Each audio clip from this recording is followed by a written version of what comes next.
Қайырлы күн достар, каналыма қош келіпсіздер. Бүгін сіздерде ас үйдегі ең қауіпті 5 затты ұсынатын боламын. Газ плитасы әлемдік денсаулық сақтау ұйымының мәліметтері бойынша ер адамдарға қарағанда әйелдер жиірек күйіп қалады екен. Әдетте мұндай жағымсыз жағдайлар ас үйдегі қауіпсіз емес газ плиталарына тамақ дайындау кезінде болады. Бұл техникаға аса ұқыптылықпен қарау керек. Асықпай, алаңдамай тамақ дайындаңыз және газ плитасының кез келген бұзылған бөлігін уақытында жөндеңіз. Сонымен қатар пешке балалардан қорғаныш қойып, олардан іске қосылып тұрған техникаға жақындамауын сұраңыз. Газ плитасының қасында оңай жанғыш заттарды қоймаңыз және ыстық ыдысты қолмен ұстамаңыз. Ыдыс жууға арналған губка. Бұл ас үйдегі ең лас зат.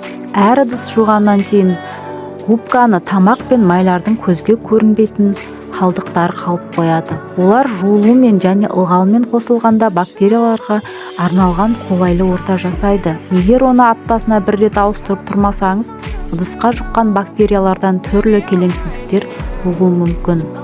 Асқазан жұмысының бұзылуы, іш ауруы және тағы да басқа заттар. Ас үйдің ауасы газ жанғанда және тамақ дайындағанда бөлінетін түрлі зиянды заттарға толады. Формальдегид, акролеин, аммиак және тағы да басқа сол сияқты зиянды заттар. Олар өкпеңізге жиналып қалмас үшін уақытылы үйді желдетіп алу қажет.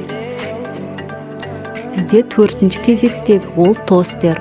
Бір қарағанда зиянсыз көрінетін бұл ас үй заты жылына шамамен 700 адамның өліміне себепші болады екен.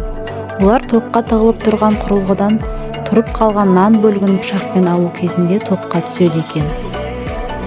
Біздегі тағы да бір қауіпті зат ол тоңазытқыш.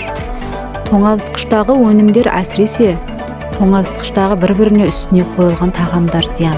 Мысалы, дайын тағамдар шикі азықтан бактерияны өзіне сіңіріп алады. Сонымен қатар, тоңазытқыштың есігіне сақтайтын тұздықтар да адам денсаулығына зиян. Себебі олардың түрінен ештеңе білінбегенмен, бір рет ашылғаннан ыдыстағы тұздыққа бактерия жылдам көбейеді.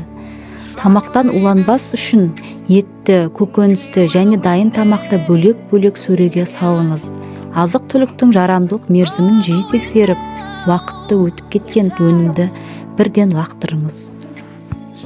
Достар, егер берген кеңесім ұнаса, лайк басып, каналыма тіркеліп, қоңыраушаны басып кетіңіздер. Менімен бірге болғандарыңыз үшін рахмет. Келесі кездескенше сау саламатта болыңыздар.